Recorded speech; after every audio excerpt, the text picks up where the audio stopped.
We've all read the headlines and heard the horror stories. People burned to death after being trapped in a hotel, a nightclub, or a workplace.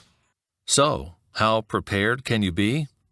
Let's look at Know-It-All Paul, a farm employee who thinks his experience on the job will be good enough when an emergency strikes. Certainly, there's something to be said for experience, but part of that means always maintaining a reverence for safety. Because if there's one drawback to experience, it's taking for granted that familiar equipment and workplace situations will be the same today as they were yesterday. And, as a result, we can be so focused on the task at hand, we're not paying attention to the hazards around us, like, say, that frayed cord. At this point, regardless of experience, does Paul have time to read a warning label or test an extinguisher? Probably not. He obviously has his hands full. So again, prevention is key. In fact, it's the first half of an OSHA-compliant Emergency Action Plan.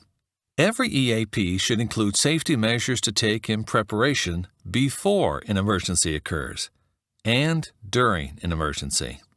Now, before we go, how about a recap? Your employer or supervisor should discuss the Emergency Action Plan for your workplace with you. If you haven't had that meeting, ask for it. Expect your employer to designate and train a sufficient number of workers to assist in the safe and orderly emergency evacuation of employees. The written plan should be available at your workplace for employee review. Maps showing emergency routes and exits should be posted. OSHA requires all employees to follow the instructions of their supervisor regarding emergencies.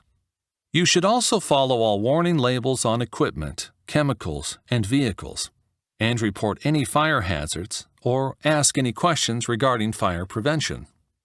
Keep your workspace tidy at all times to avoid a fire hazard.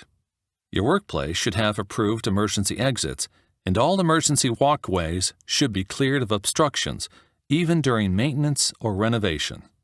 If a storm occurs, seek appropriate shelter or lie down in a low area. If a fire or storm damage does occur, stay out of the way of emergency personnel.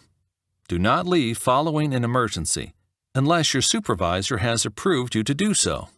Be ready if you have to be selected to administer first aid in the event of an emergency. Know your role. Be prepared for a power outage by testing equipment ahead of time and ensuring all critical areas receive power during an outage. Finally, remember the 2 tips for staying prepared for any emergency.